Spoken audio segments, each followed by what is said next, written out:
Welcome to the Voice of the Victim podcast. My name's Ryan. And I'm Rosie. How are you doing, Rosie? I'm good. I'm kind of a spitfire today. I've got a lot of hot topics that I'm excited to chat about. How are you doing, Ryan? I'm doing well. Before we start, I want to apologize for last week. The sound was pretty horrible because I had Rosie's mic turned up a lot higher than mine, and her mic was picking me up from across the room, so that's why I sounded so airy. And now with our new format, we're recording to video. We have a lot more technical stuff going on with 2 cameras, lighting, all that stuff, and, putting together the scene for the video. So I was so distracted with all that, I neglected the sound. Yeah. And now the sound also gets mixed down into one channel, so I couldn't fix it in post. Anyway.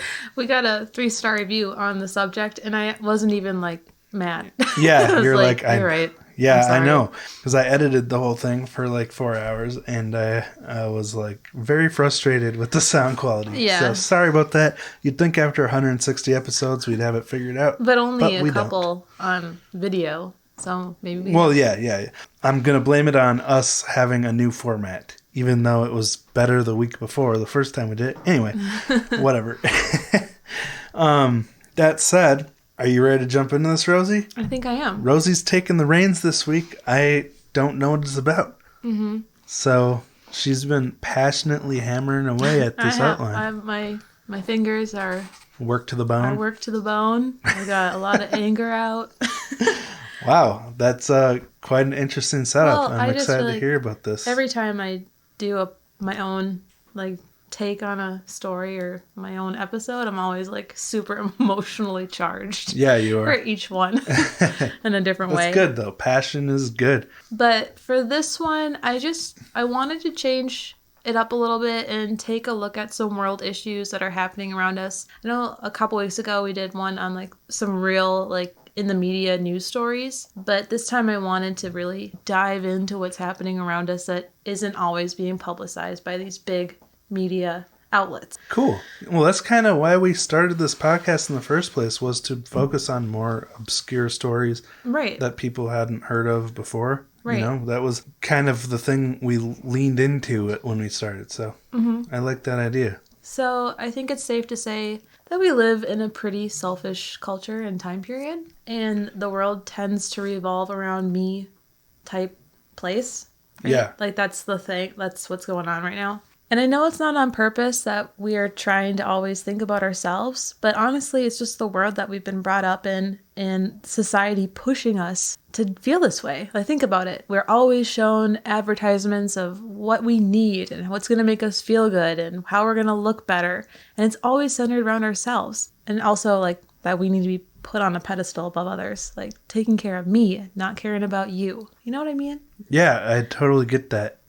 So when I go to my newsfeed earlier this week, I noticed that all I was getting was COVID stories. All I was getting was celebrity gossip. And then I went on Instagram, and I feel like I'm always bombarded with the same things. It's these reels with different funny dances or this thing. Have you seen this? No, I think we have different recommended videos. Okay, it was people ask questions. Sounds like answer. TikTok. Yeah, it is TikTok. It's just, that's what Instagram reels are. It's just stuff copied from TikTok. It is. And I'm just in all this nonsense. I'm super into it. I'm watching all this stuff going, oh my gosh, it's so true. My husband never takes out the garbage. These, or shuts the cupboard doors. These stupid reels and stuff.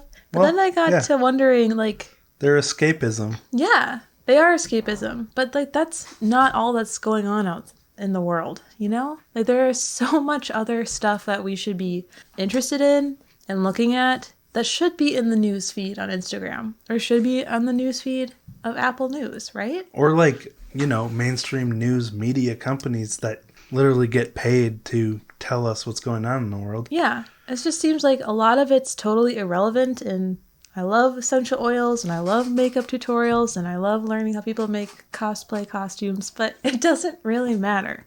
Well, I think it matters to a certain degree for entertainment's a part of being happy, True.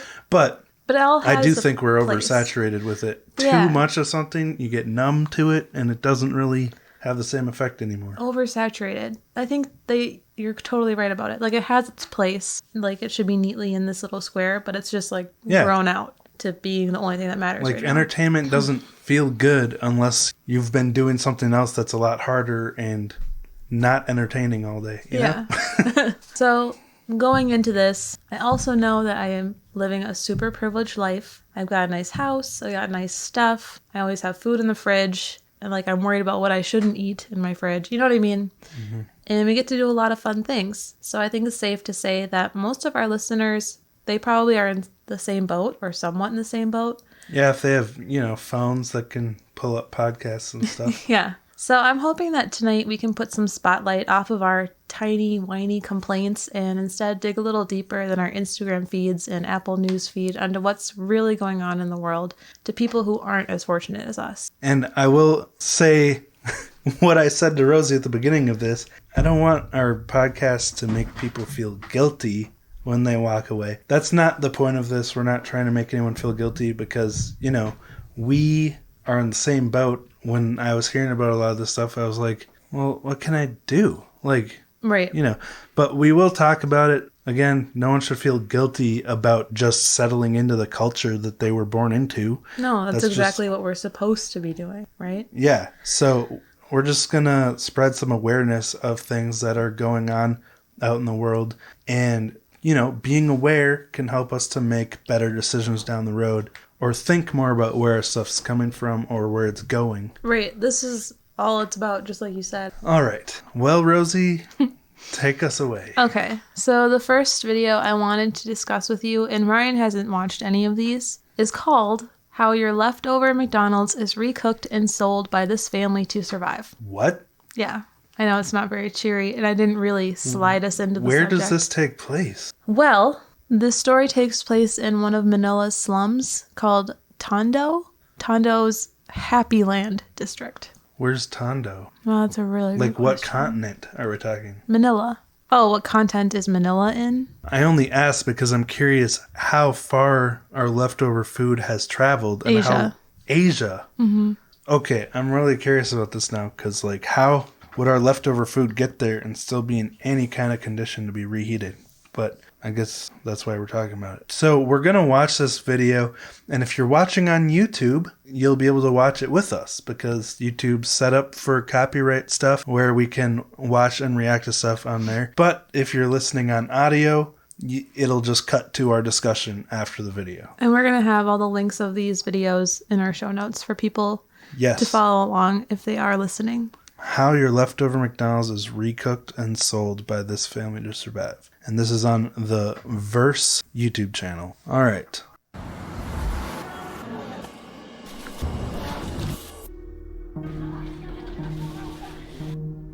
Pagpag na isang uri ng pagkain na tira-tira na kinakain ng mga tao na marami pa mga basta mga outlet ng mga chicken, tapos chicken nugget, burger. Nahakot namin tapos pinipilian. Tapos pinibenta namin.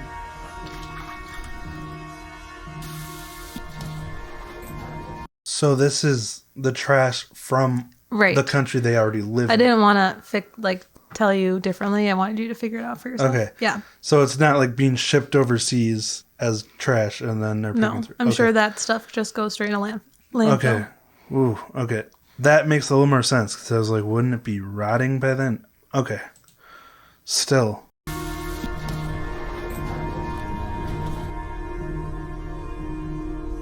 Para sa akin, pwedeng oo, pwede rin hindi. Kasi, wala nang kailangan pang maging amper-amper.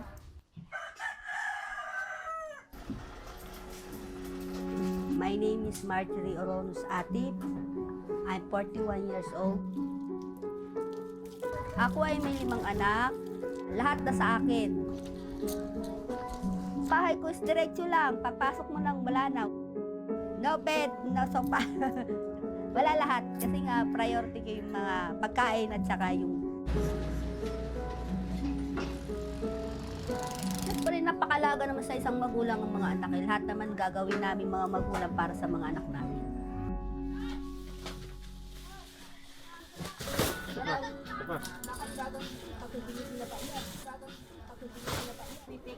Sinanay kasi, since nag-umpisa ako sa magano ng pagpag, Ako po si Tatiana Horado. Ang edad ko ay 55. Yung buo, itong loob, o yan. So, ito malaman pag pag makdo. Ito ganito, pang adobo na to. Tanggalan na namin ganyan. O, tapon ang buto. Kahit ako nagpili, di ba marumi? Makikita naman, langaw. Aso lang kinakain talaga ng tao dahil hirap.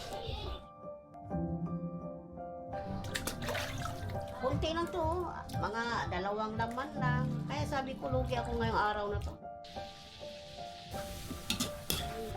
Sana naman may mapala ako para sa mga anak ko. Maiwan kung wala na tayo maiwan na pera, kaya wala naman kaming kayamanan. kung meron mga opportunity, mas gugustuhin ko talaga para lang sa mga anak. Para talaga sa kinabukasan ng mga anak. Kasi yun lang naman talagang may bibigay ko sa kanila eh. Ay hindi naman magbabago ang buhay namin hanggang pagkamatay. Ganito na lang. Pagpag, ulam. Yung kinabukasan, wala man ako may bigay sa kanila na material.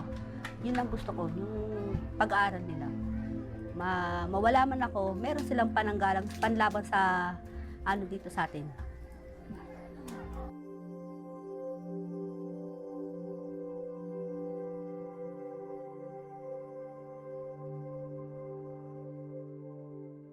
We said we didn't want to make people feel guilty, but I feel pretty dang guilty right now. Yeah, give me your initial thoughts about the video.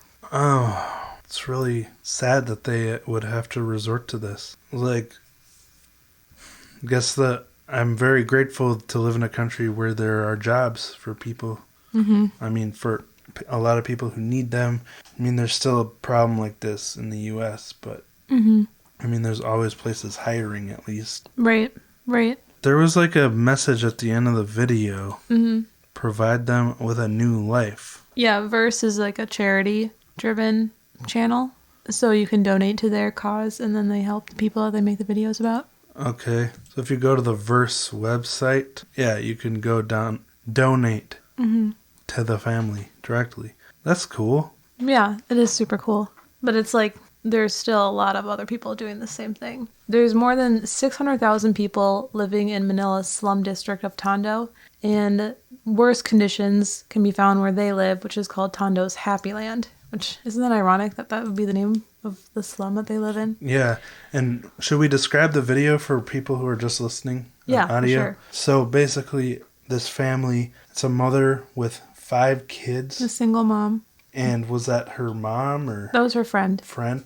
who she's in business with. And they literally go through piles and piles of trash bags, pulling out any food they can find in there. They throw it into Barehanded, too. Yeah. They throw it into a bucket, then they wash it in water, and then they cook it to eat. And she said, I know this is unclean because of where it came from, but because of poverty, people still eat it. Right. Like, because they're finding food not just for themselves and their family, but I guess for other people too who are living in poverty. So that puts things in perspective. Yeah. But Right. sorry to interrupt. Oh, no. I just have like a quick description of the video, too. Oh, okay. So, like you said, Marjorie, she's a 41-year-old mom. She has 5 children. She lives in a 1-room shack. It doesn't have any furniture, not even a couch or a bed, not even a shower. That's how small the space is that she shares with her kids. She's in business with her friend who's also a single mother, who's Taziana, and they've been doing this since they were about 12 years old. Wow. So they learn it from their parents then? Or? That's what I'm assuming. So the process of making Pagpag, which is what they call this, like you said, they gather garbage bag after garbage bag from McDonald's trash cans or dumpsters to their home. They then rip them open with their bare hands and sort through it, pulling meat off of bones, scraping lettuce off of buns, cheese, whatever they can into buckets. Oh, that's right. She found that chicken bone. Yeah. It was pretty much eaten. And she had said that there was a lot of meat left on it. That's what I always tell you. That's why I always take your chicken bone and finish it. Anyway, yeah, that shows the level of desperation, is that she's literally just tearing the leftover meat and everything off the bone. No, the cleaning process for this food, like you said, is only dipping them in a dirty bucket of water. Yeah, that's that all of it was washed in the same water. Every piece is in the same. I mean, they're doing what they can. But can you imagine, they're taking this meat, they're dunking in water, they're pulling off hair, they're scraping off, garbage. It's just so sad, is the only word I can even describe it. They chop it all up, they throw it together in a skillet and recook it. I think they said they sell the Pagpag for about 200 pesos per bag. I wasn't sure if I got that term of money correct. In Asia, pesos? That's what I was confused when they said that. So I think I might have that wrong. But it's roughly 4 euros. Okay. Which I'm I don't know what that is in my money. I mean, that's a little more than $4. Yeah, $4.70. Okay. I think that sounds somewhat right. These women are just trying to save their money so they can give their children a better life, a better education than they had. Yeah. So I found this story so fascinating because I think we can all feel gratitude, like you said. We complain. I complain, I want to go out to eat tonight. No, we have food at home. Those kinds of thoughts are what came to me initially, thinking I should just be happy that I have fresh food in my house. Yeah, well, especially in these uncertain times, too. 2 years ago, we had no idea what state the world would be in now, and we might not always have it so good. Mm-hmm. It makes you want to value your money a little more and prepare for if things do get worse. Will we be able to eat? Just not squandering our money going out to $100 meal for one meal, because restaurants are spendy, unfortunately. Right. And trying to stretch your dollar like our good old grandparents did, All right, are you ready for the next video? Yeah, so this one's Garbage Dump from Hell. Yep. Guatemala City's Zone 3 district. And this is on the RT documentary channel. Mm-hmm. Okay, so this is a Russian channel. It says RT is funded in whole or in part by the Russian government. Very interesting. So this is kind of like the Russian PBS or something? I don't know. Very fascinating.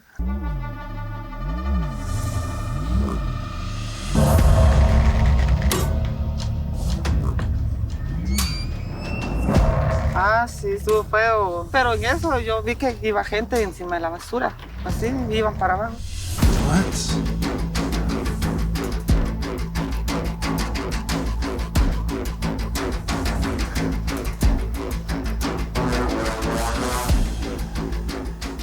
The dump is like a beast because it is eating us bite by bite. And sometimes we are so used to it. Y es de mis compañeros de aquí, de los que trabajamos, y les conté, mire, les dije, tengan cuidado porque el cementerio se va a venir. Oh my gosh, that's massive. Mm-hmm. Mira, ahí no, ala, se quedaron, ala, no, ala, gran Dios mío, se lo llevó, Dios mío. 1, 2, 3, 4, 5, Dios mío. Socorristas continuaban hoy buscando a los desaparecidos en el deslave de un basurero cercano a Ciudad de Guatemala, a donde llegaron cientos de personas que esperan recibir alguna información sobre sus seres queridos. La Policía Nacional Civil reportó 4 muertes y tiene una lista de 19 personas de las que no se tienen noticias. 4 fatalities and 19 missing from a trash landslide? Mm-hmm. And that happens several times a year. Just because there's so much trash in one spot and they're all rummaging through it, or? Well, yeah, the weight. And then also people are constantly coming down, so that's causing... Because they're rummaging through it? Mm-hmm, that's how they make money. Oh, yikes.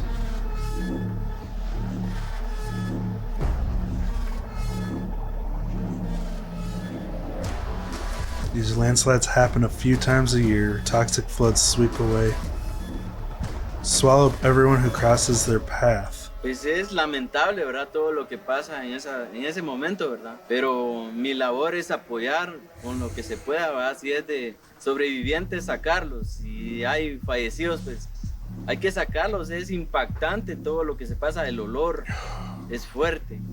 Pero con el valor y el compromiso que uno tiene como...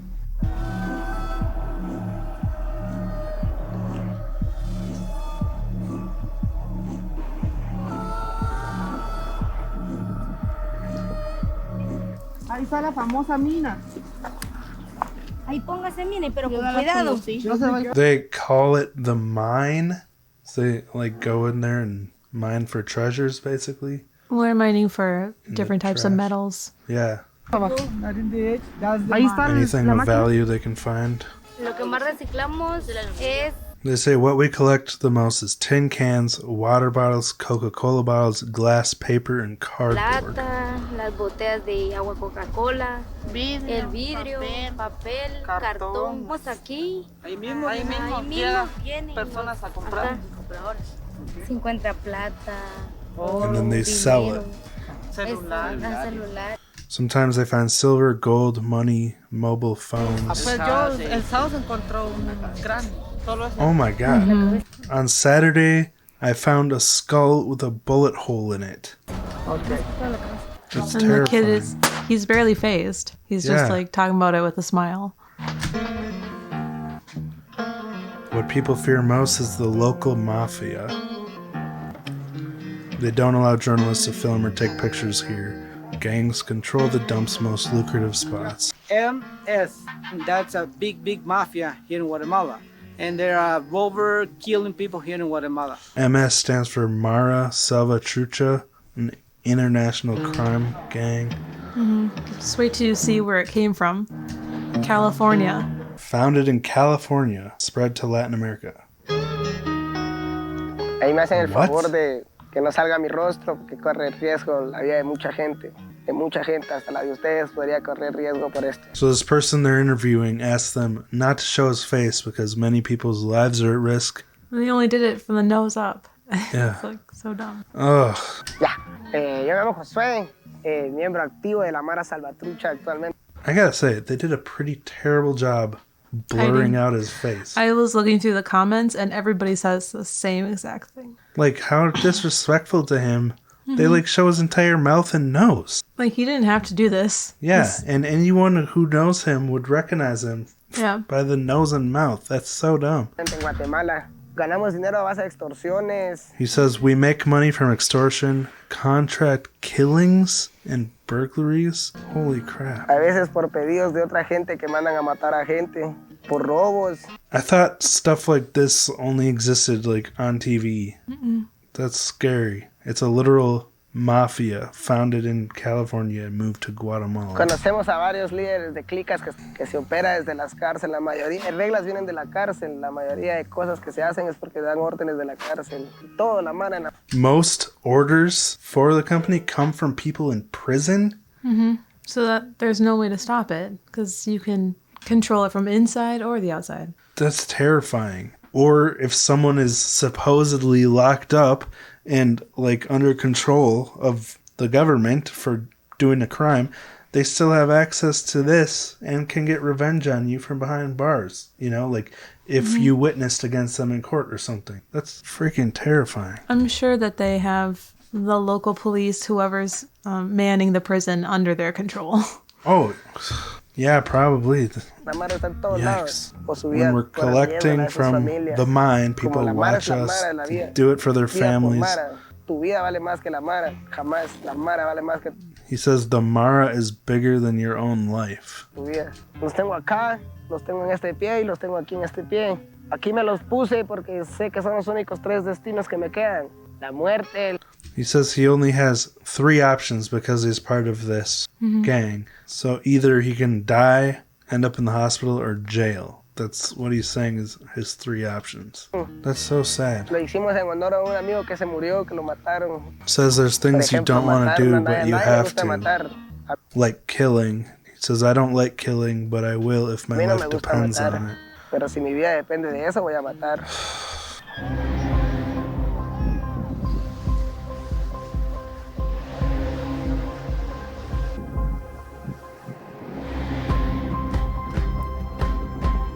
La chatarra nosotros la recolectamos. So they keep mining in hopes that they'll find some big ticket item like a phone or gold or jewelry or something like that. Ugh, but it's probably very rare. And It's saying right now scrap metal prices are very low. Tenemos nuestro punto, a veces Sometimes they have squabbles because they're good places to work, and sometimes a new person starts working a good spot. People have become rich on their first day of work. Of course, that would cause a stir. People who have been there for years. Well, and as we find out, the mafia has control over the most lucrative areas of the line, which I don't know how that is regulated. Maybe certain neighborhoods that the trash trucks are coming from with more money. I don't know.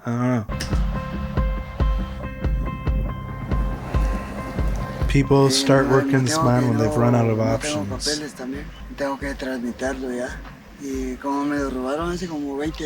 This guy is saying he doesn't have any documents and he needs to have them issued.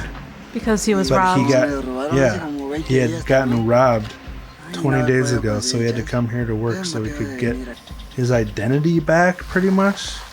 Whew. I was not aware of this Guatemalan mafia that originated in California that takes hit orders from prison. That's terrifying. It is, isn't it? Yeah, I didn't know a lot of these things that I kind of dug up thanks to YouTube. That's one reason why I really love YouTube, is because it has so much information on it like this. That I don't know where you would find it otherwise, unless you knew specifically what you were looking for. Yeah, that's a good point. Like, literally anyone can report. It is ironic that this comes from the Russian government. Right? It almost makes you wonder, like, because it originates in California. They just want to if it's like kind of propaganda to make the U.S. look a little worse. But they only meant, I mean, they didn't say much about U.S. except for that part. Which is, it's a fascinating fact about that mafia. Yeah, it is. I don't know how. Because I had no idea about it. But it's funny how good the U.S. is at keeping those kind of secrets. Yeah, it is. So for the people that have not been able to watch this video yet, I'm going to do a slight recap on it. In Guatemala's City Zone 3, aka the poorest neighborhood in Guatemala, people are drawn like flies to this monstrous garbage pit called, and I'm going to say this wrong, the Basurero. Okay, that's me trying to roll my tongue. Probably better than me pronouncing that any French words last week. So. Thanks. Because jobs are so scarce in this neighborhood, people of all ages, including around 1,000 children, work here. And conditions are treacherous, and many people say that they're eventually going to die where they work because of these huge landslides that happen several times a year. They kill dozens of people at a time, and they take out anything in their path. And also, did you notice that, like, the bubbling, toxic, sludgy river? No. I mean, no, you didn't? Like, it was literally bubbling when they were talking about the landslides. I mean, just imagine what that would do to your skin for those who survived and they pulled them out. They talked about the terrible, disgusting smell. Like, they could barely handle. Oh, that's right. Yikes. To give people a visual of what this place is like, it looks like an old, dusty city, and then just this huge crack in the earth, like this huge pit. Like, it's literally just cut off where these buildings are. And it looks like the buildings, some of them that are on the very edge, are about to crumble in too. And I'm sure eventually they will, especially with all these landslides. Yeah. To kind of explain, if you didn't see the video, it's not an actual landslide, it's a garbage slide. Because it's a dump and people are crawling all over it every day looking for stuff they can sell because they're that desperate. And because of all that activity, it eventually all ends up in a giant trash slide. Right. So I didn't like this video. I appreciate the content in this video because it helps me personally refocus my view on my job and my work. I find myself in such a rut of feeling like, oh, I just so don't want to go to work today, or complaining when I'm driving to work. I can't believe I have to drive 25 minutes, like these silly little things. But then when I'm able to realize what I could be doing with my time, it's not even a thought. I love what I do, where I work, the people I work with. Like, how could I even complain about these tiny things? Yeah, no kidding. Wow. It's just really something. Ryan, do you remember the things that the children were looking for in these dumps just to earn a couple of bucks. Like tin cans, and I had read it off when it was on, but I can't remember. Soda bottles, cardboard, aluminum, paper, glass, water bottles, and they don't have any safety precautions. They're not wearing boots or gloves or hazmat suits. Like, how much of that glass is already broken that they're Right. walking through? Yeah. Ugh. And to recap, one of the children even said that they had found a human skull with a bullet hole in it. That's right. They were talking about the day before. I can't even imagine. And they were like joking about it. Whereas I feel like that'd probably scar me for a very long time. But like these kids, what else have they seen? Yeah. Well, they've been through so much, they have no choice but to move on. Yeah. Be positive.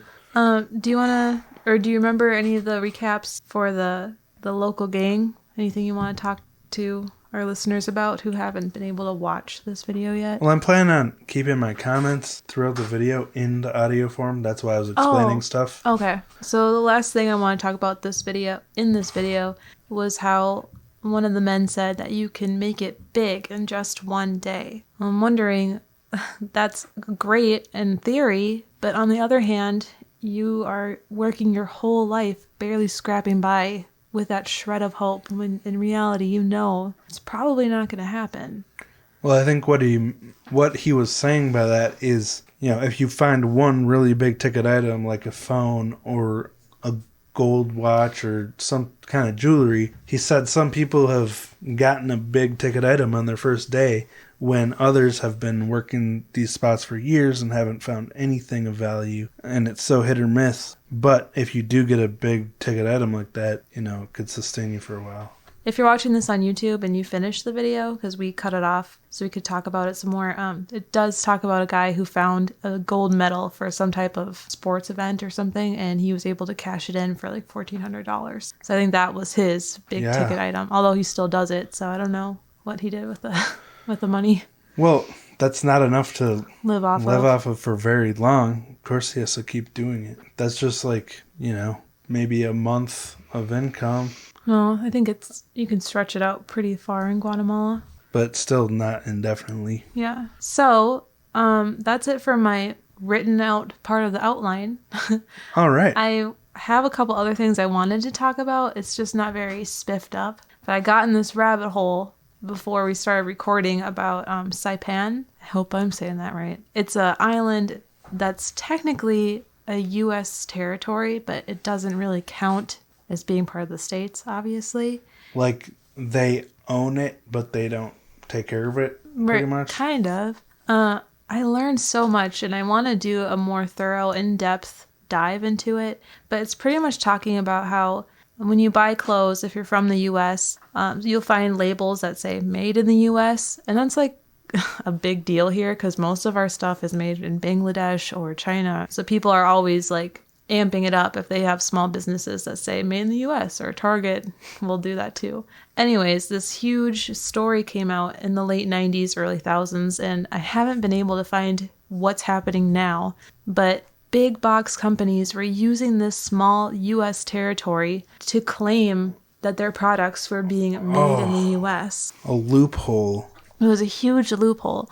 What they were doing is they were drawing people from third world countries or unfortunate places that had no other choices or options to make money for their families, promising them jobs on U.S. soil. So people would get on these big boats, they come over to this U.S. territory, and they were trapped. They were completely trapped on this island. They were guarded and walked into this factory. They were required to hand over their passports and documents, and then told that they were in debt, sometimes up to $7,000 in debt for the fees of transporting them over. That's literal human trafficking.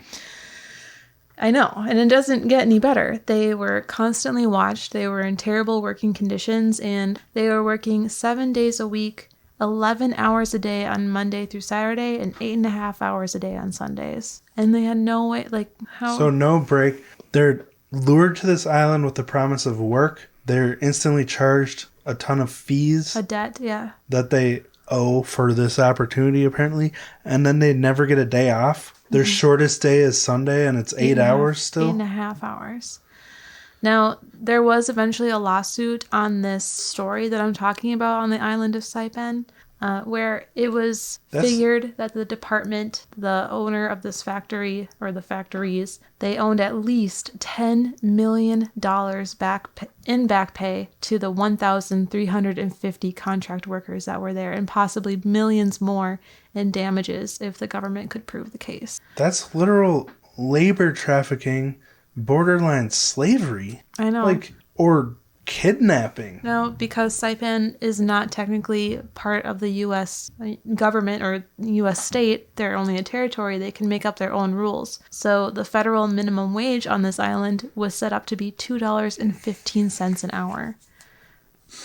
But the country where most of these immigrants came from would take that money as a tax collection for what they were owed. I can't exactly say that correctly, but I'm trying to find exactly what it says. So their home countries were still charging them taxes, even though they had moved to the U.S. technically? Well, they didn't, though, because it wasn't the U.S. It was a territory. So it was almost like they were on vacation, or they were on... Okay, now we're talking about stuff neither of us understand, so let's just move on. Okay.